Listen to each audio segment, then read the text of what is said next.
Sumisigaw si Mensay. Ano yun?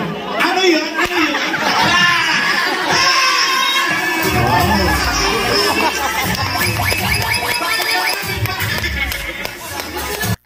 Byline. Galing. So pagpasensyahan nyo na po itong eksenang to at yung mga susunod nyo mapapanood.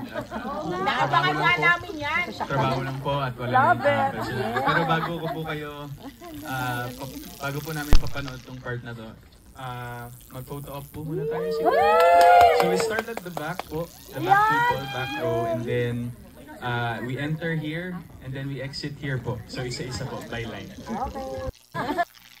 Welcome back, mga kaldap. Siguro naman po napanood nyo yan sa EAT. Siguro naman po, kumbaga, marami ang, ito yung paulit-ulit at lagi ko pong pinapahayag. Iba po talaga si Mengay, di po ba? Sa tingin nyo, katabi niya na si Atasha, pero hindi niya magawa yung mga ibang nagagawa talaga ni Mengay. Ganon din si Miles. Ano sinasabi natin na kailangan gumawa ka ng trademark. Kailangan gumawa ka ng mga bagay-bagay na, di po ba? Kita nyo, ang sabi ni Henyo Master Joey De Leon, umiiyak si Mengay. Kaya nga po nagigets agad nila yung mga point na pinapakita natin. Nagigets agad nila yung mga pinapaliwanag natin. Ako, masaya po ako, mga kaldab. Sabi ko nga po sa inyo, dito po sa channel ni Mr. Destiny, 101% updated po kayo.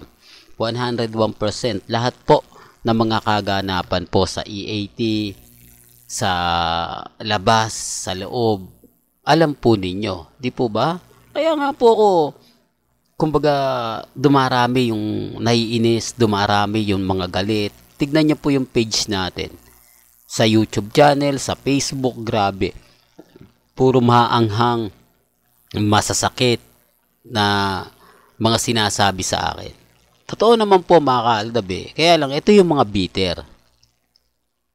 Ito yung galit na galit, pero laging dumadaan sa channel natin. Galit na galit, pero laging nanonood sa channel natin.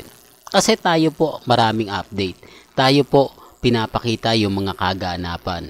Pabor man sa akin o hindi, at least alam din po nila. Kaya nga po yung iba nagsasabi, ako mag-armain ka na lang, Mr. Destiny. Po ba? Ang dami, pati mga main fanatics.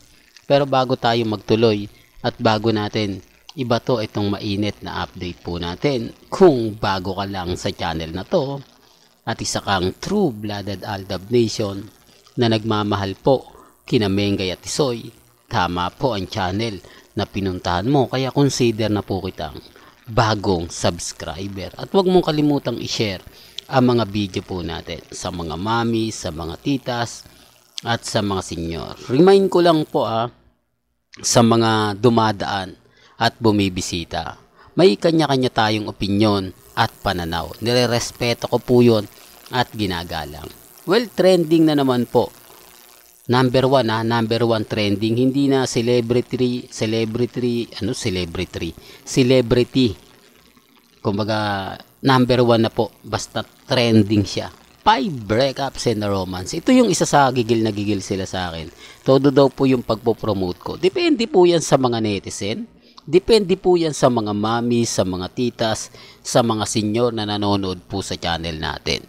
Sila po yung magre-react, di po ba, kung panonoorin po ba nila o hindi. Ang sa akin lang po, update lang, di po ba. Kaya nga po dito maraming natuwa kay Mengay. Maraming, kumbaga yung audience impact, mga kaldab. Sabi ko nga po sa inyo, tignan nyo, mas tumindi pa po. Di po ba? Ano nga po ba yung pagkakaiba ng wala pa po si Mengay dyan? Nagagawa po kaya ni Henyo Master Joey De Leon kay Atasha? Kay Miles, di po ba hindi? Kaya sabi ko sa inyo, iba po talaga pag si Mengay yung nagpe-perform. Iba po talaga kapag ibig kong sabihin, kapag nandyan sa EAT si Mengay, ibang aura, halos lahat, energetic, kasi alam nila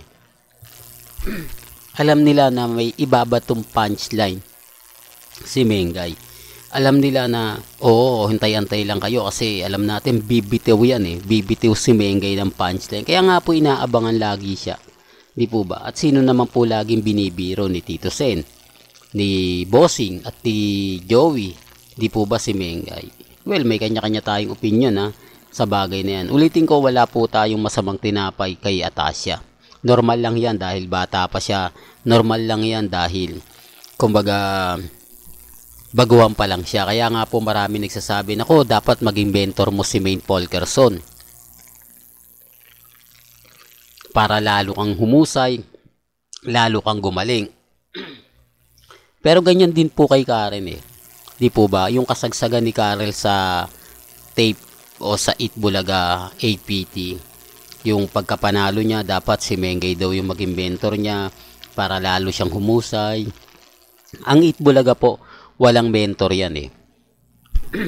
Ang ibig kong sabihin, bahala ka kung ano yung gagawin mo, bahala ka kung paano mo ipapakita yung talent po. Di po ba? Sabi ko nga eh, dapat gumawa si Atasha Mulak ng trademark para mga punchline niya may tatatak. Di po ba? Yung trademark na hindi pa rin nagagawa nila Mengay at nang hindi pa po nagagawa ng mga legit dabber cards. Di po ba? Sinasabi ko lang po ito para po sa kaalaman ng lahat. Well, balikan natin si Alden. Ito po yung black screening na kung saan nga po mga karamihan daw dito team abroad. Sinasabi nga pong ADN. Pero sabi ko nga po sa inyo mga kaaldab, ito yung issue daw po. Pero sabi ko nga po sa inyo, hindi na natin, may mga bagay-bagay po na hindi ko na rin po binabalita sa inyo kapag ka hindi naman po dapat. May mga bagay-bagay po na kumbaga nagsasawalang kibo na lang po ako. Sabi ko nga po sa inyo, sa atin po, sa mga true-blooded Aldab Nation, especially yung mga taong nagmamahal po sa dalawa, kahit ano po yung kumakalat, pabor man o hindi, maging ano lang kayo, updated. Di po ba?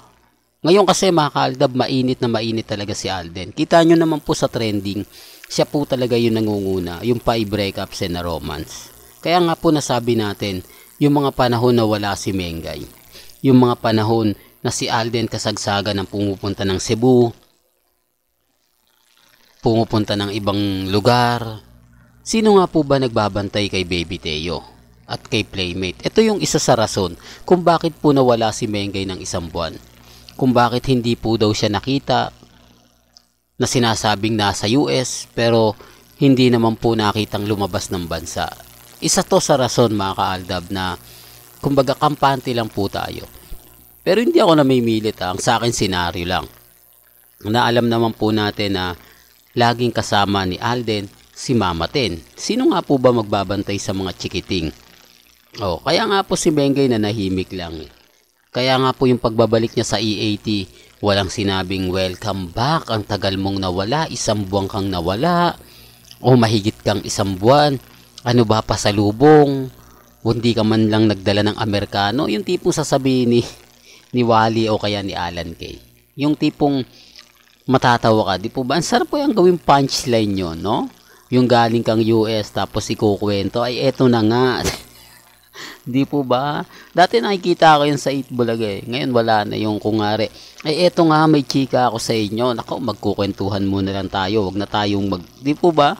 Yung doon pa lang punchline na yun eh. Kumbaga matatawa na yung audience eh. Pero gaya na sinabi ko, mga kaaldab, wala eh. Di po ba?